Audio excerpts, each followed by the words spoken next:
Letter L, living testimony. Sa Bisaya pa, buhi nga pamatuod. Kumusta atong kinabuhi mga kaigsuunan ko sa Ginoo? Ang alive diha kang Kristo, siya adunay buhi nga pamatuod. Sa manang buhi nga pamatuod. Buhi nga testimonyo ba? Ingon ang 1 Peter chapter 3 verse 15, sanctify the Lord God in your hearts and be ready always to give an answer to every man that asks you a reason of the hope that is in you with meekness and fear. Saan na ito sa Bisaya, be?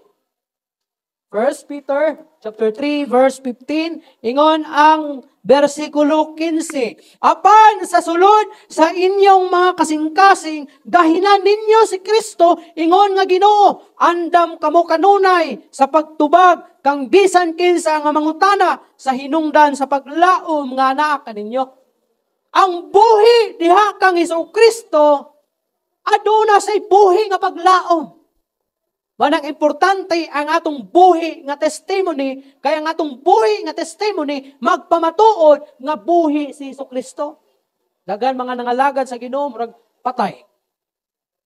Murag patay pa si Kristo, murag wa gid mabanaw si Kristo.